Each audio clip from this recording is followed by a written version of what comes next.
the first and the final, the sky above the skies, the promised land, the terms and the conditions, the international king crocodile, the source of the Nile. I don't have money today. Just take a polite loan of 200k to stock my shop. The signs and symptoms of success. The bank commander, not the bank teller. Why hassle for a loan when you've got MTN Momo? We're sorting. Use the Momo app or dial *165*5# for all quick loans. Choose from the different loan options from our partners and get one that works for you. Together, we're unstoppable.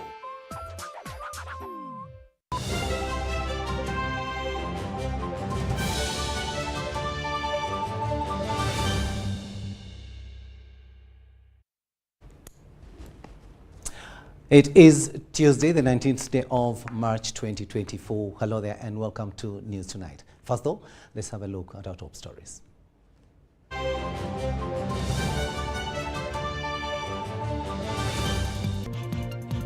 In our top stories tonight, President Yoweri Museveni drums support for NRM candidate Janet Adongo Elau as campaigns close in Dokolo. A new UNDP report shows the world is divided along development lines. Authorities in South Sudan issue more warnings on the excessive heat in the country. And in sports, African champion Charles Kajimu returns home.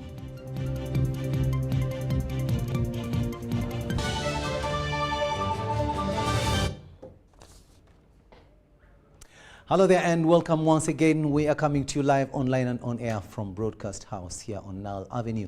On sign language, it is Elizabeth Nakakone and I am Rukidi Edward Kiijanangoma. Now, President Yoweri Museveni has drummed support for the NRM candidate in Dokolo woman MP by-election, Janet Adongo Elau. Mr. Museveni highlighted NRM achievements like peace and security, fighting 13 killer diseases, increased and improved education and health, which he says should be the reason people should support the NRM candidate. Philip Aguta is in Dokolo and filed the following report.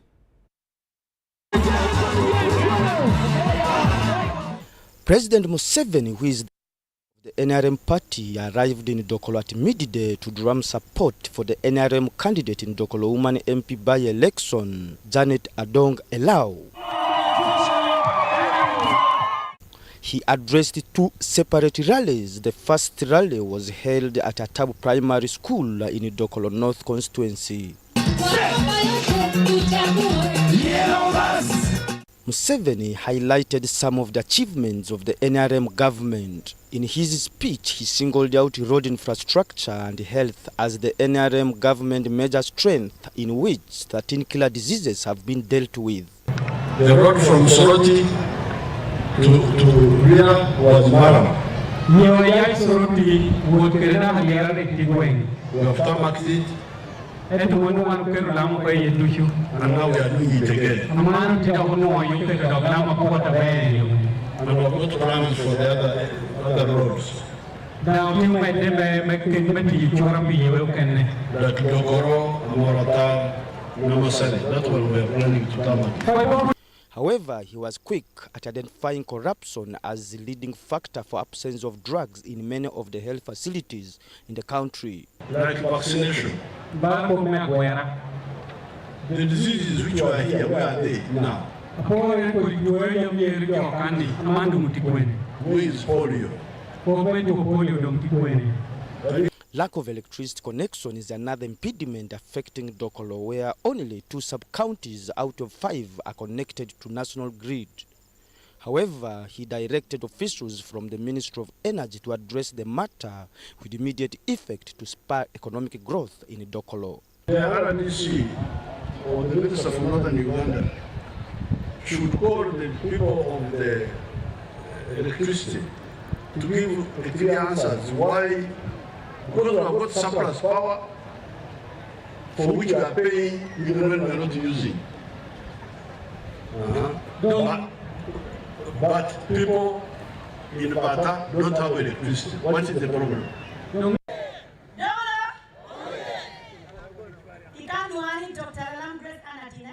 Seven also applauded the independent candidate Dr. Lalam Grace, who stepped down in favor of the NRM candidate. Philip Aguta for UBC News in Dokolo. Now we'll remain in Dokolo momentarily, where campaigns to replace the former woman member of parliament for Dokolo district, the late Cecilia Ogwal, today came to a close at exactly 5 p.m. Now, although candidates continue to hunt for votes even after the recommended time by the Electoral Commission, the 7 candidates were nominated for the race, but one independent candidate stepped down in favor of the NRM candidate. Eddie Olua reports from Dokolo.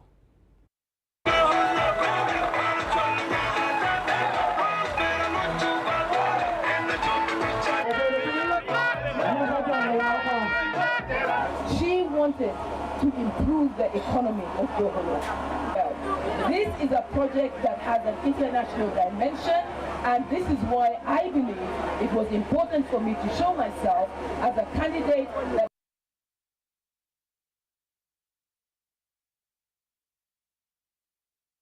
has both domestic and international experience. And I want to assure you that our teams are on the ground to ensure that we secure your vote. Our candidate was nominated. We had a very successful campaign. So far, so good.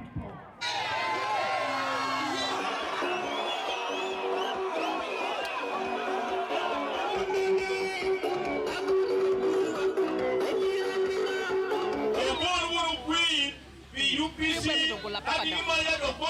President Obino, whatever President UPC, how to come right back on ya.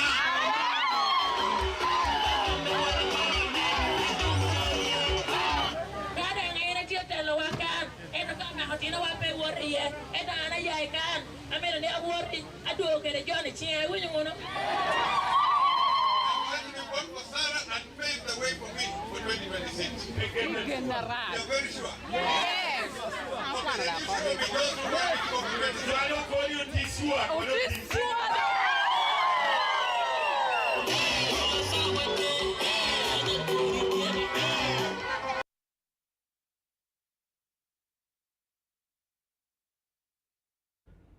Various candidates, of course, campaigning there in Dokolo. Now, a new report by the United Nations Development Programme is painting a stark picture of a world increasingly divided along development lines, with wealthier nations surging ahead while many poorer countries struggle to go ahead in the recovery from the COVID-19 pandemic setbacks. Another report titled Breaking the Gridlock: Reimagining Cooperation in a Polarized World highlights that while the Global Human Development Index is projected to reach record highs, the gains are very far from the developing countries. Now, ABC's Samuel Senono sat down with the UN resident representative to Uganda and dissected the report's relevance to Uganda's development journey. The Human Development Report by the UNDP is a crucial resource for understanding a nation's progress beyond just economic factors. It sheds light on health, education, and overall well-being, offering a more comprehensive picture. One of the reasons behind the Human Development Report was to push for political action towards ensuring that states put people at the center of their development.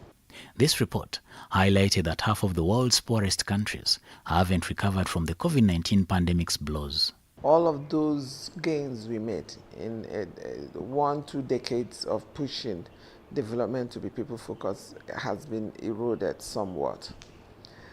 And there is a projection that from 2023, 2024, we're going to kind of pick up tempo again. But then it was noted that that tempo will not be even. There'll be countries that have recovered and will be continuing to march on in its development, and there'll be countries that haven't done that. It is that unevenness, that inequality, that is the problem with the collective global development process. And more so in a very polarized world now. For Uganda, the report offers a mixed bag. The country has transitioned from low human development category to medium human development. The report highlights that between 1990 and 2002, Uganda's HDI value moved from 0.329 to 0.550, an increase of 67.2%. Between 1990 and 2002, Uganda's life expectancy at birth improved by 17.2 years, expected years of schooling improved by 5.8 years, and mean years of schooling improved by 3.1 years. By 2023-2024, Uganda's HDI of 0.550 is above average of 0.549 for sub-Saharan African countries and 0.542 for least developed countries. The report emphasizes reimagining international cooperation as one of the ways to stimulate growth and development. Uganda is positioned as the chair of G77 plus China and NAM to drive a development discourse on international cooperation that is embracing of everybody, and particularly because it has experience of not being at the center of the table. Now it's at the center of the table. It can push an agenda that makes sure that there's inclusiveness in international cooperation. She also argues that fostering increased trade, investment and economic diversification within Africa can address some of the challenges faced by developing countries. As a continent, this is 2024. It beggars belief that we haven't understood the importance of, first of all, harnessing the power that lies within us trading with each other. But as I say, better late than never. So the AfCFTA is designed to help us trade with ourselves, remove obstacles. The report emphasizes the need for a new generation of global public good initiatives like climate change mitigation, equitable access to digital technologies, and robust financial mechanisms to support development. Samuel Senono, UBC News. Thanks, Samuel, for that story there. Now, the Inspectorate of Government Office has discontinued to prefer more charges against the three Minister Mary Goretti Chitutu's co-accused in the 1.5 billion saga. However, the same court will soon issue a warrant of arrest against Minister Chitutu if she declines to appear before court to answer charges pending against her. We have more in this story. The accusing 1.5 billion shillings scandal meant for peace building activities in Karamoja sub-region include Minister for Karamoja Affairs Mary Goretti Chitutu, Geoffrey Seremba, the Secretary and Accounting Officer, Deogracius Masagazi Under Secretary, and Teresa Twaira Accountant. However, when the case resumed formation, the Inspectorate of Government Office decided to withdraw charges against the accused, among others Geoffrey Seremba, Deogracius Masagazi, and Teresa Twaire, leaving Minister Chitutu to stand alone on the charge sheet. She has exercised her mandate under the law, and therefore court accepts and respects the decision taken by the Inspector General of Government. And for avoidance of any doubt, charges of corruption against Seremba Geoffrey and Deogracius Masagazi, and charges of corruption against Atwirwe Tracy are accordingly discontinued. The said accused persons are set free unless held on other charges. The confirmation was in a letter tendered to court from Daisy Achio, an officer in the Office of the Inspectorate of Government. Although Minister Mary Goretti Chitutu was ordered to appear in court today, she still declined to appear in court. However, her lawyer Judy Biamukama told court that she was under isolation after contracting COVID-19. Court has listened to the prayers for and on behalf of A1 Honorable Mary Goretti Chitutu of how she has not attended the court. For the second time, it is common knowledge that a COVID-19 positive patient is a risk to the public. Court advises parties to come on the next adjournment ready to proceed with prosecution case hearing and consistent failure of the accused attending court on next adjournments, we leave court with limited options, including but not limited to issuing a warrant of arrest. Court has set 30th April 2024 for Minister Chitutu to appear in court. Meanwhile, the Anti-Corruption Court has charged and remanded the one Amana Paul, 29 years, a public employee working at Alua Regional Referral Hospital, with 2 counts of soliciting gratification of over 200,000 Ugandan shillings from Viola Joy Joseph. In the performance of your public functions, accepted gratification of 210,000 from Viola Joy Joseph in exchange for performance of a surgical operation on her child. Although the accused pleaded not guilty to the alleged offences, he was remanded to Luzira Government Prison since he had no sureties to stand for him bail. Wamana Paul was arrested by State House and Corruption Unit together with police on Monday this week. Court will resume on 26 March 2024 for the bail hearing of the case. Deborah Nama Monde, UBC News. Let's cross to South Sudan now, where authorities in South Sudan have issued more warnings on the heat in that country. Now, the warning follows a plane crash incident at Yida airstrip that was caused by excessive heat that left 2 passengers injured. Susan Nawonga. Tuesday morning, a cargo plane crash incident was registered at Yida airstrip due to weather issues. The incident was confirmed by the director of Juba Airport, Kuol. International Airport this morning around 6:18 a.m. Destination Yida, as you said, and on board there was something like 4 crew and 1 military soldier. And the fuel... According to Kuol, the cargo plane crashed at Yida Airport, but all the 5 passengers on board survived with minor injuries. Officials at Juba Civil Aviation Authority have associated the untimely incident to the mainly excessive heat causing rise in temperatures to 41 degrees Celsius. The 5 people are safe, all of them are safe, but the plane is totally damaged. Because the reason was that for poor visibility in the whole Upper Nile. So now we all cancel flight to Upper Nile region because of poor visibility in that region. Last month, several warnings were put out on these projected continuous heat waves across the country. As the country approaches the rainy season, these weather patterns led to the closure of schools in South Sudan last week in a directive that was issued by the Minister of Health of South Sudan to encounter the impacts of the excessive heat. The temperatures scores in South Sudan currently range from 38 to 40 degrees Celsius in different locations. Accordingly, the public has been advised against movement in the sun to avoid exposure to heat, which could lead to severe health issues like dehydration and cancer. Meteorological experts have also urged government and the public to plant trees to conserve the environment. Now, a section of NRM members have castigated the criteria in which the recently Party Voter Yellow Book register was updated, with many referring to the activity as a sham exercise. However, to others, the exercise just needs polishing, since Rome was never built in one day. Robert Onyango gives us more.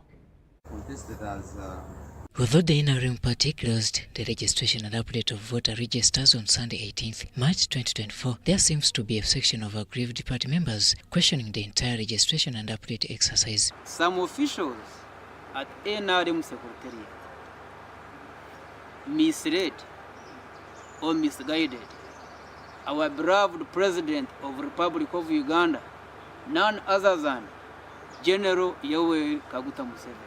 So our concern is actually the process has been rushed, and as a result, we have already seen the vote rigging.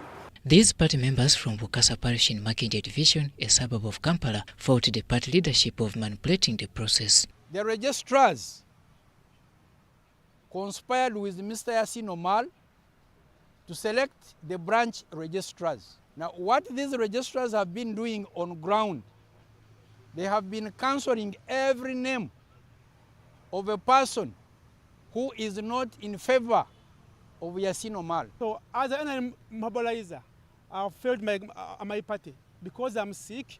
I caught some sickness from Rosira, and I've not been able to do my work effectively as a mobilizer of NRM. The Deputy Vice Chairperson in charge of Central Uganda region, Godfrey Chiwanda Subi, shares the same views with the aggrieved members. And some of the registrars are recruited by the candidates.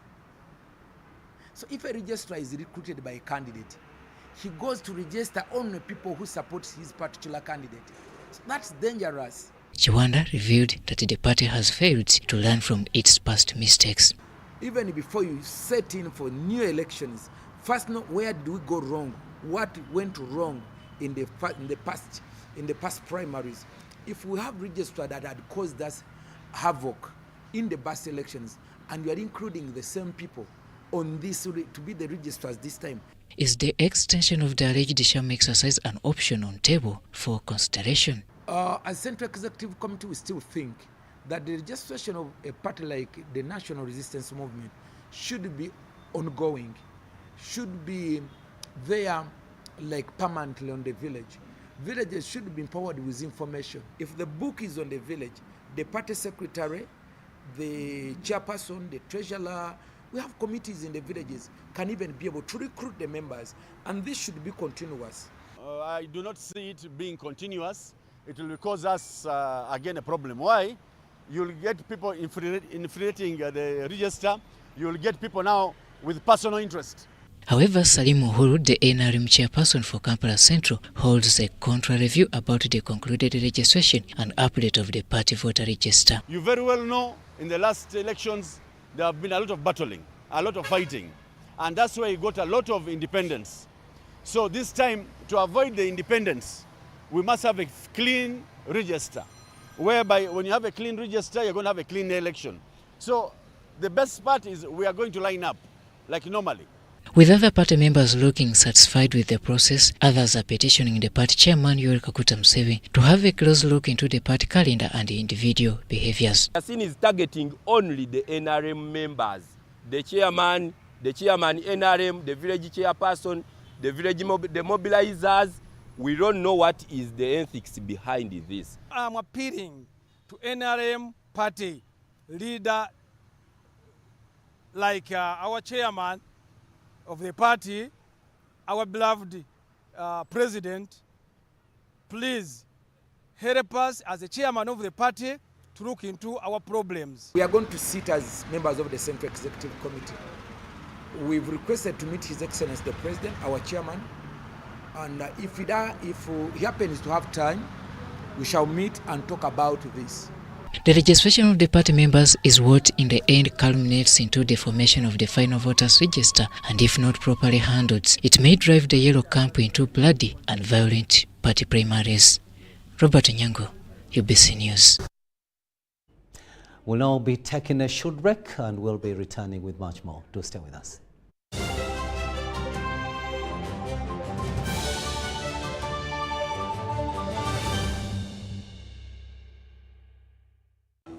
Fred! Osmosis. Freddy!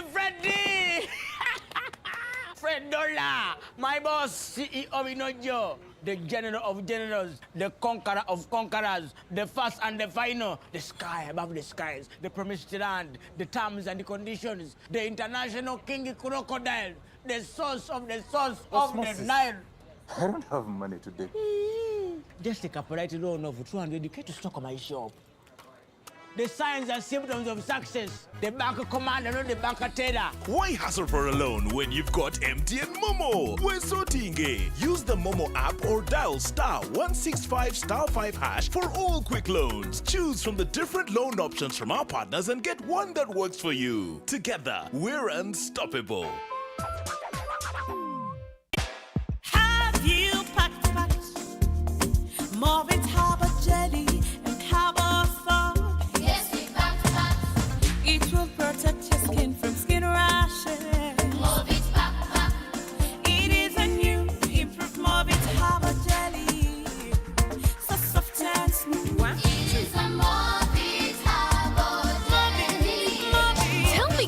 Scent? Any irritations? No more rashes and irritations. Movit Herbal Jelly and Herbal Soap is rich in natural herbs for a smooth and glowing skin. Movit all day confidence.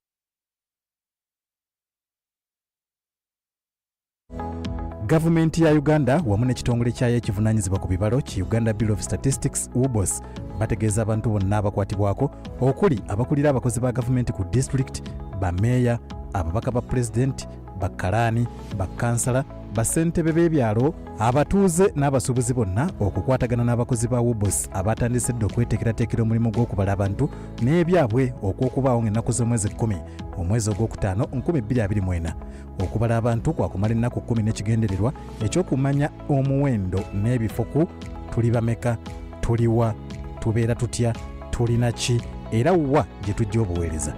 Uganda Bureau of Statistics etandise okuwandiisa amaka mu bibuga 11 okuli Arua, Fort Portal, Gulu, Hoima, Jinja, Lira, Masaka, Mbarara, Soroti ne disitulikiti okuli Kampala, Wakiso ne Mukono. Okumanya ebisingawo kuba ku nnamba z'essimu nooti 755 34 21 28 oba nooti 773 34 21 28. Obubaka buno bukutuusibwako akulira Uganda Bureau of Statistics era avunaanyizibwa ku kubala abantu. Kya mugaso okubalibwa. Census 2024, it matters to be counted. The 7th Uganda Water and Environment Week will take place from the 18th to the 22nd of March 2024 under the theme Rethinking Collective Action and Innovative Solutions to Water, Environment and Climate Change Crisis in Uganda at the Ministry of Water and Environment Headquarters in Lizira, Kampala. As part of the week, key sector international days, that is the World Water Day, International Forestry Day and the World Meteorological Day are commemorated. Various events such as panel discussions, site events, paper presentations and exhibitions will be organized for the sustainable ecosystem and the development of Uganda by different stakeholders on water and environment issues. Uganda Water and Environment Week 2024 is organized by the Ministry of Water and Environment through the Water Resources Institute with support from development partners. The week will be opened by the Deputy Speaker of Parliament, the Right Honourable Thomas Tayewa. For more information, visit our website at www.mwe.go.ug.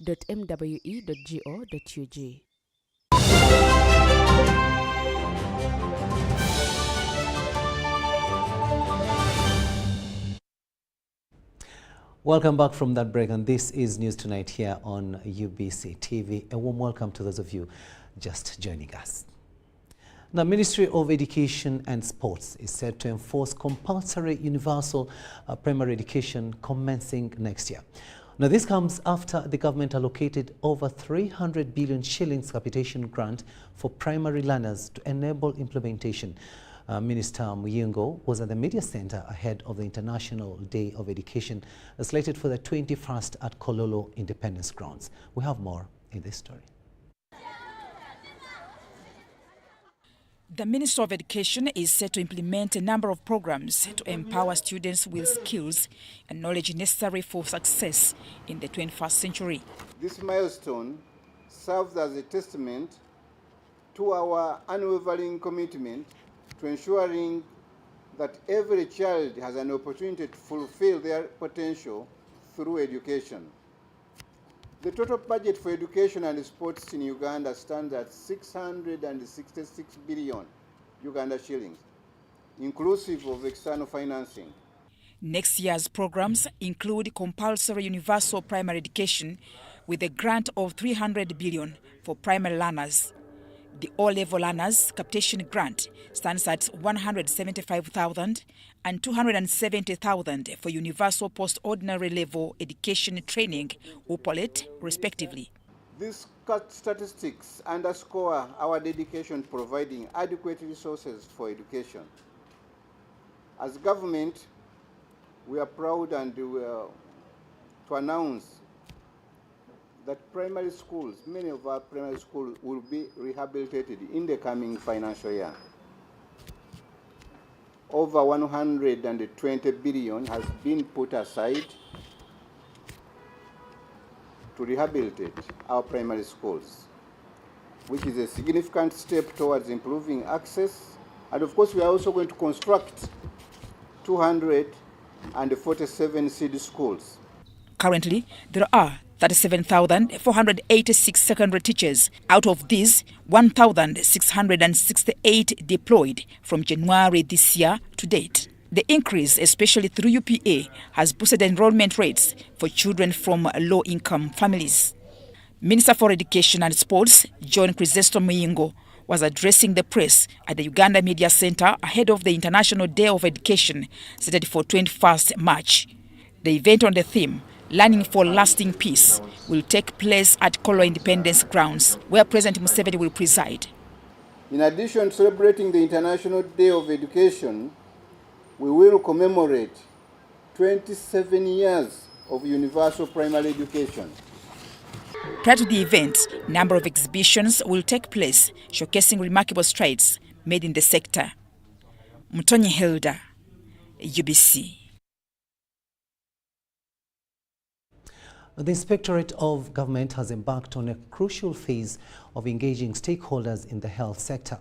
The initiative aims to address critical issues unearthed during the extensive probe conducted by the Inspectorate of Government in central, western and northern parts of the country. The Inspectorate of Government uncovered healthcare facility irregularities in central, eastern, northern and western regions, revealing illegalities to stakeholders in the health sector. I took my child to Masaka Regional Referral Hospital to be treated. They diagnosed that the boy had masses on the right kidney, 2 masses, and they preferred to make an operation. I was given a doctor called Dr. Okero. Unfortunately, he requested 700,000 to be paid on cash. In response to the findings, the Inspector General of Government has convened a meeting with stakeholders in the health sector. We are not switching from being hunters. We shall continue to be hunters, but where we can work together as stakeholders, we shall also work together as stakeholders. But where we can get an individual who is criminalized through investigation or prosecution, that one will also be handled according to the law.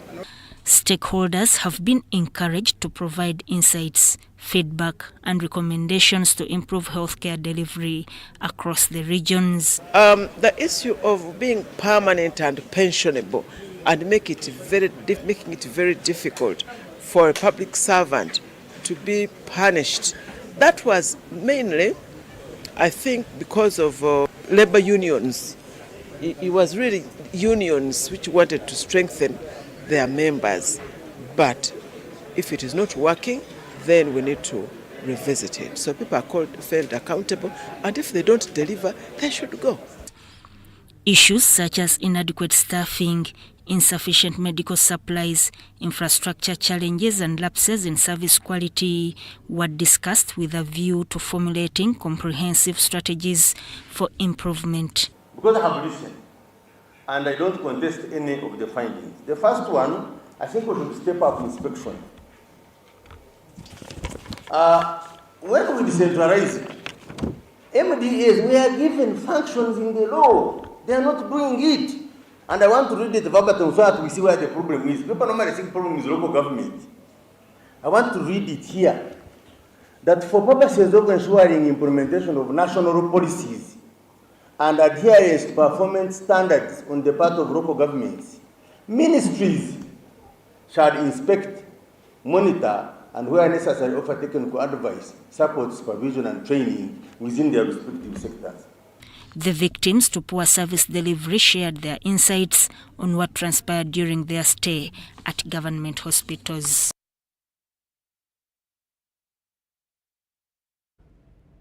Now, Global Water Leadership, in collaboration with Global Water Partnership East Africa, has introduced an integrated water resource management strategy poised to address critical bottlenecks. Now, the Undersecretary in the Ministry of Water and Environment, Emmanuel Mugunga, highlighted that response strategies launch is timely since it comes amidst global water management challenges due to evolving environmental dynamics. We have more in this story.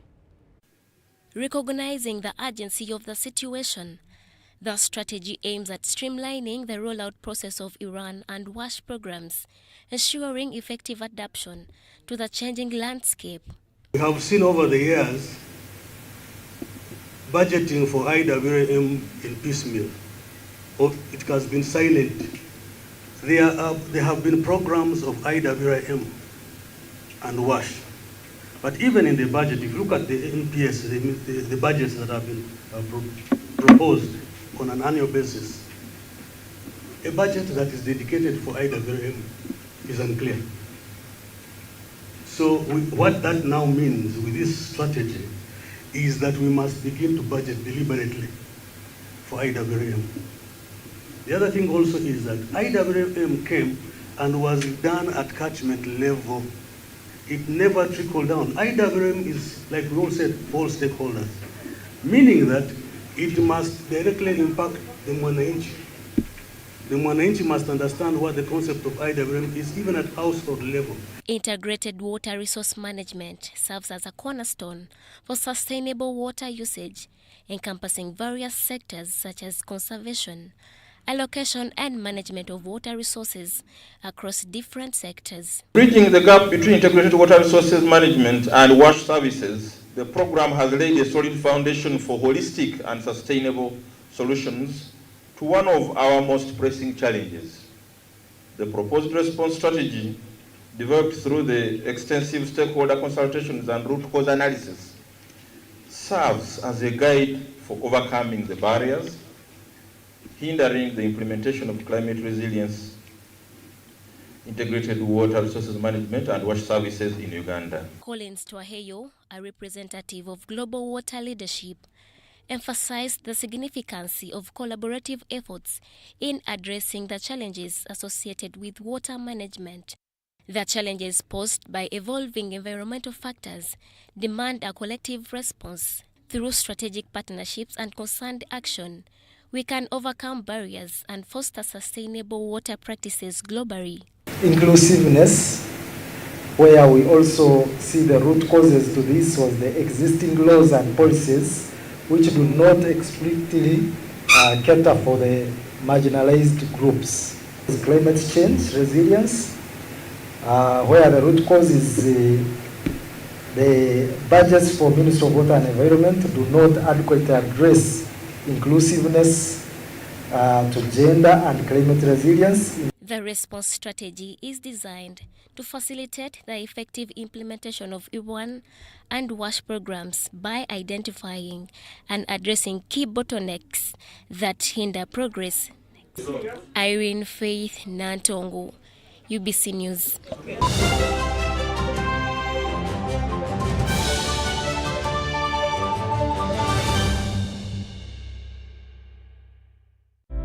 ebiseera by'okuzaayo abaana mu masomero tebiteekwa kukaluubiriza n'akatono. Eno kusimba nnyiriri mpanvu kano kalippagano ka bidduka simanya kuzunga na banka siripusi. Kati osobola okusasula school fees z'omwana wo ate n'okola n'ebirala ntoko ku ssimu ye ey'omu ngalo. Ekikola kyangu nnyo. Nyiga bunyizi *165*8 ogoberera ebikulagiriddwa oba okozese app ya MTN Momo. Ate kati okola ki olwaleero? MTN Mobile Money Uganda Limited erungamizibwa banka enkulu ya Uganda.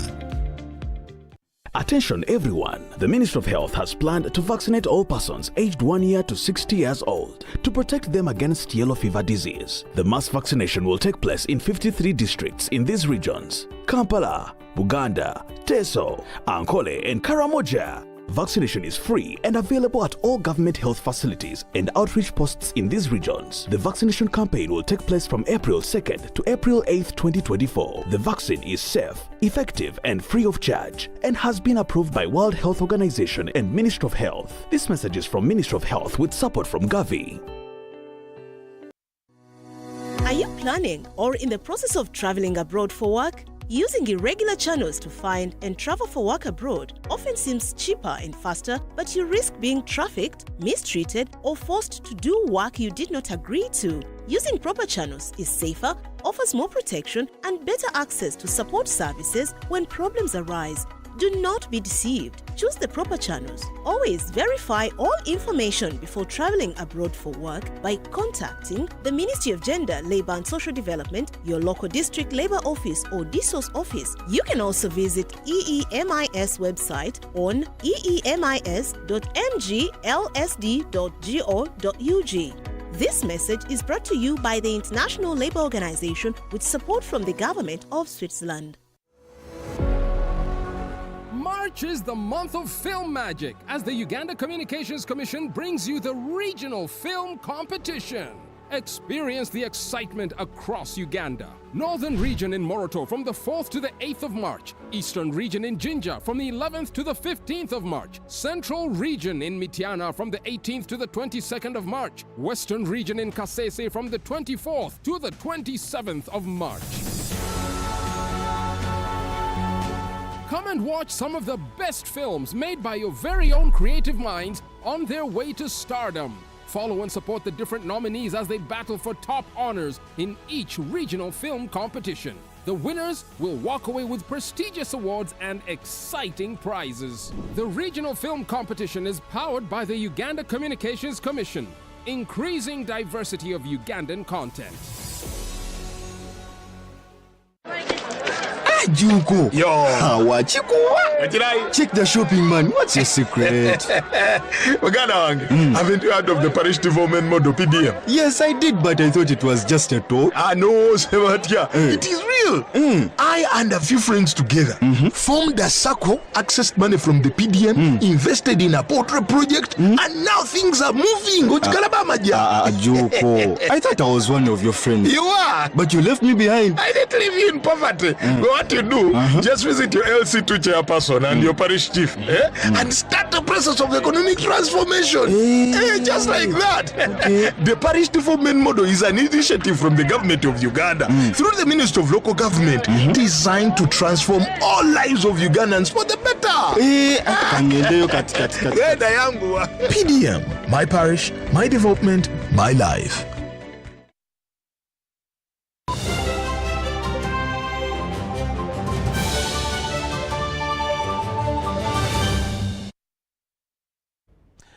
Welcome back. Let's have a look now at the latest in business. The Assistant Commissioner for Crops and Soils at the Ministry of Agriculture, Fred Kabengo, appeals to farmers to invest in underground water harvesting irrigation system to counter climate change hazards that have affected crop germination when often weather patterns change. Kabengo made the remarks during a 7-day training of agricultural extension workers from 50 districts held in the PGA district. As climate change effects continue to bite harder, affecting planting seasons, the Ministry of Agriculture, Animal Husbandry has conducted a 5-day retreat training of agriculture extension workers from the 50 districts on how best they can embrace groundwater harvesting irrigation system and quick maturing plants to conquer the climate change effects. This is the time when farmers should think about irrigation seriously. Provision of water to save life is no longer an option but a must. So my advice is that farmers should implement government programs, more so those which are related to water agricultural production. The training also focused on water production and commercial agriculture. Therefore, you need to do what we call the cross-margin analysis. The president normally calls it a chivalo, to make sure that you make the right choice for the crops to be irrigated, but also provide only when that water is important. Water is a scarce resource which we have to work on. The Assistant Principal, NFLC Edmond Hillman, pledged for the continuation of agriculture officers in different parts of the country to address food security challenges, shifting from small-scale farming to large commercial farming. So they are here undergoing a training on implementing farmer field schools under the micro-scale irrigation program which the ministry is implementing. And this is funded by World Bank through a project called U-Gift. As NFLOC, we are happy to host them because we want to also inculcate mindset when they're implementing. We have also engaged AFAS, this is the African Forum for Agricultural Extension Services, which is specifically expert in the implementation of farmer field schools.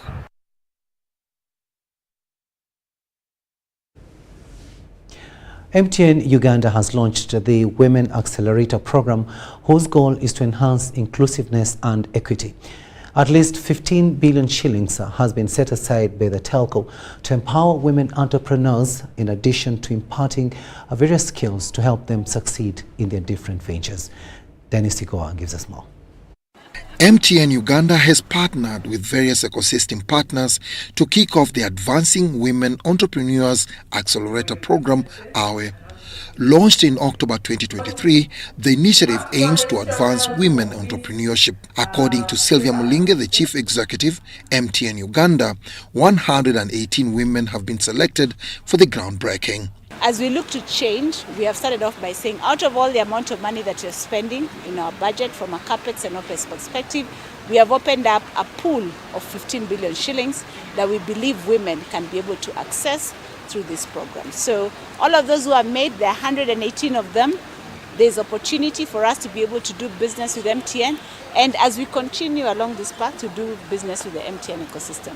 Building a more inclusive society takes action to enable women navigate through various complexities, says Aisha Kasolo, the Director Grow Project at the Private Sector Foundation Uganda. There are many things women go through. You go to sign a contract, a big contract, because you're pregnant. Somebody says, that one can't manage installing that thing. Because you're pregnant. Does pregnancy make you incompetent? Where did that man come from? Without women, there is no world. Various stakeholders from the private sector and development partners appeal for the creation of an environment where women-owned businesses flourish. They cite areas such as inclusive governance, gender equality, and women economic empowerment. What you find is a majority of Africa's population is engaged in informal work. A lot of the population is patriarchal in nature, and it's true today that in many communities, not just in Uganda but across Africa, you still find situations where women need the man to be able to procure things, need the man to be able to hold assets, so on and so forth, even if the law is trying to promote for equity. To the women entrepreneurs, I want to say this to you.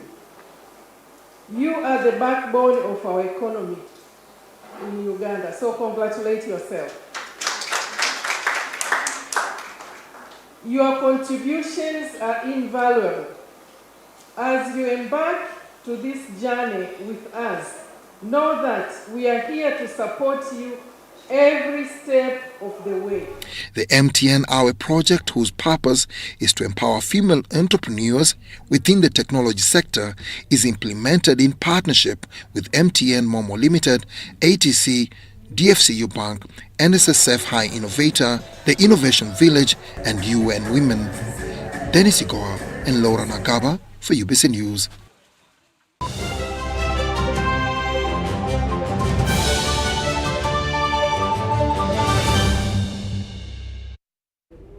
International news, and we go to South Sudan once again, where the government of South Sudan is yet to come up with the elections roadmap for the first ever general elections expected to take place in December 2024.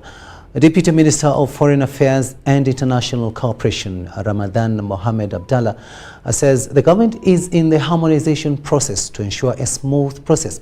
Our reporter Susan Naunga returned recently from Juba and brought us this report. End of this year, we are planning that a general election will be conducted in the Republic of South Sudan. And for them as citizens... In December 2024, South Sudan is probable to conduct its first general elections according to the 2018 revitalized peace agreement on the resolution of conflict in the Republic of South Sudan. The government had to make some fulfillments before the general elections in anticipation. When are we going to make registration? When are we going to, make the ballot box, ballot papers, cards, and whatever? This purely subject to the agreement. of the political parties. And once that is determined, then it will immediately come down. There is now a task force. These, among others, included ensuring a peaceful environment, drafting a new permanent constitution at least 24 months earlier, and fast-tracking preparations for the general elections. The permanent constitution is to act as a legal framework to support the general elections, but also to aid in establishment of the institutions for governance. And we collaborated with UN agencies to come up with a model, a good way, a comprehensive way to support the electoral process. The Deputy Minister of Foreign Affairs and Internal Cooperation, Ramadan Mohammed Abdallah, says the government of South Sudan is yet to finalize the requirements to have elections take place smoothly. That repatriation of the IDPs within the country and the refugees outside of the country is part of the implementation of the peace agreement. But actually there were some problems in terms of resources, because we are not talking about hundreds, we are talking about thousands of people. He says government is trying to see how best their people in the internally displaced camps and those in refugee camps can be resettled at their will before the general elections. Within the country, there is plans and programs, and our Ministry of Humanitarian Affairs, they are the one actually in charge of that, but they have issues when it's come to funding. But the good number of people, actually, they managed to return back home, and they went back and they were reintegrated into the society. But we are still hoping that by the end of the year, because we want a big number of people to participate in general election, we want all South Sudanese to come back home. But what we are lacking, and we want you also to help in that regard, let's advocate for the international community to help government of South Sudan in repatriation of our refugees outside of the country to come back home. Nonetheless, the government of South Sudan is expected to first engage with the 2018 participating parties in the revitalized peace agreement to harmonize on the views for elections, the roadmap to peaceful and democratic governance, to end the transitional period on the resolution of conflict in South Sudan, signed in August 2022, agreed to the extension of the transitional period by 24 months from February 2023 to February 2025. Susan Naunga, reporting for ABC TV in Juba.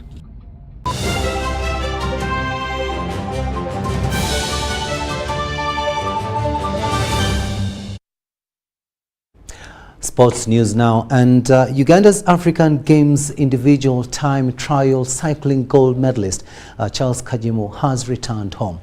Our reporter John Ban-Sentamu camped at Entebbe International Airport and has the details of this and happenings in Ghana, where Team Uganda continues to impress.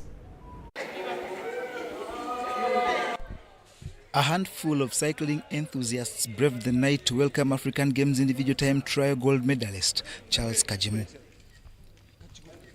Kajimu stormed to African success on Friday with a world-class performance that he finished in 45 minutes, 32 seconds and 58 microseconds, which was just a few microseconds off second-place South African Gilon Giari, who finished in 45 minutes, 32 seconds and 69 microseconds.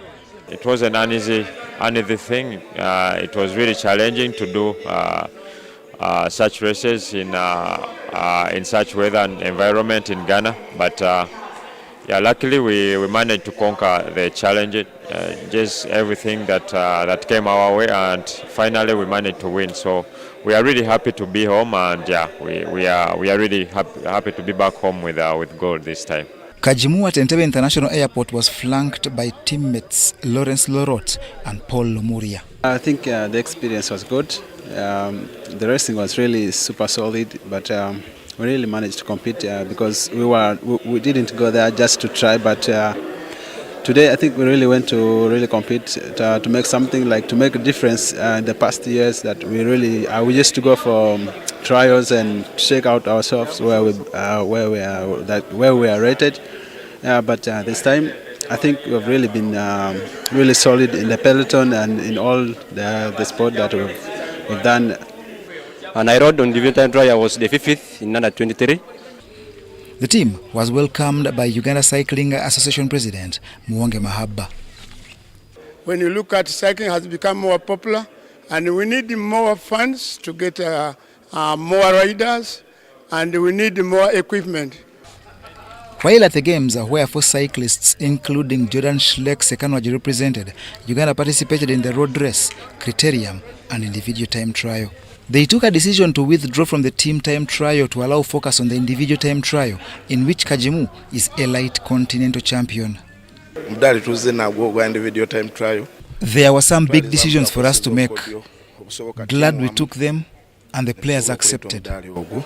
But for any chances of a repeat performance at future games, the call is for more funding. I would like to appeal to the government to give us a full team so that we can do better next time. Kajimu, who as per the new sports law is entitled to a 5 million Uganda shillings monthly payroll in the interim rest before heading to his Kenya camp in readiness for July's Olympics in France.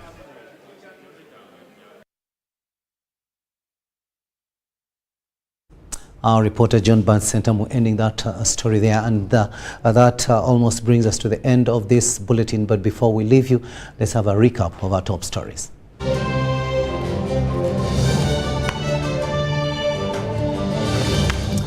In our top stories tonight, President Yoweri Museveni drums support for NRM candidate Janet Adongo Alau as campaigns close in Dokolo.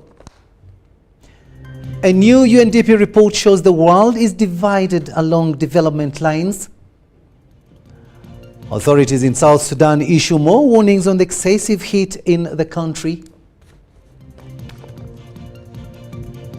And in sports, African champion Charles Kajimu returns home.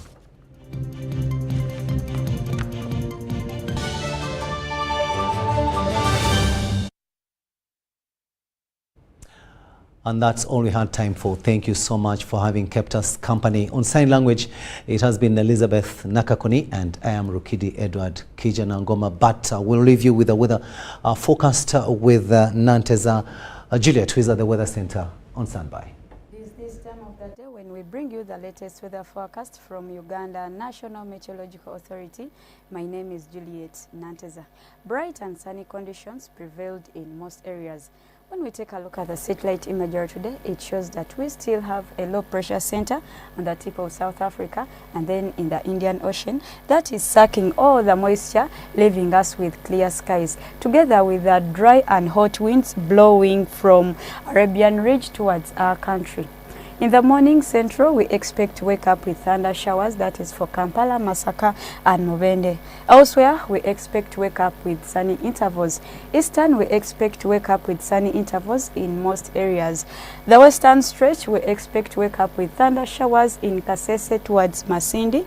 The rest, we expect to wake up with sunny intervals. In the north, we expect to wake up with sunny intervals in most areas, apart from Arua, where we expect light showers. Later on in the afternoon, temperatures are expected to rise to 31, that is for Central. Eastern, we expect a maximum of 33 in Soroti. Jinja and Tororo, we expect a maximum of 31 with sunny intervals. Western, we expect a maximum of 31 for Kasese with thunder showers. Masindi, we expect a maximum of 33. And Kabale Highlands, we expect a maximum of 24. In the north, we expect a maximum of 33 in most areas with sunny intervals. For these rising temperatures, we advise you to take a lot of water to hydrate yourself and put on light clothes. For world cities, we expect Dubai to be with sunny intervals at a maximum of 32. Nairobi, we expect a maximum of 27 with sunny intervals. Cairo, we expect sunny conditions at a maximum of 25. And London, we expect a maximum of only 16 with cloudy conditions. That's all we had for you from Uganda National Meteorological Authority. Tune in tomorrow, same time. Have a blessed night.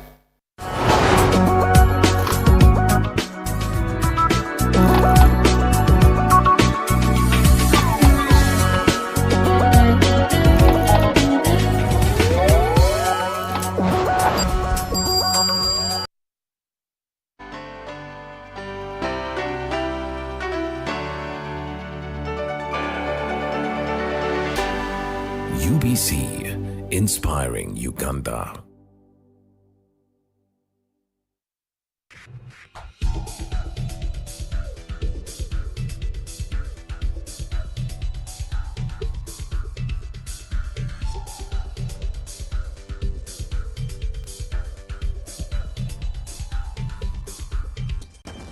qualified, professional, and compassionate doctors, talking real solutions to real health problems.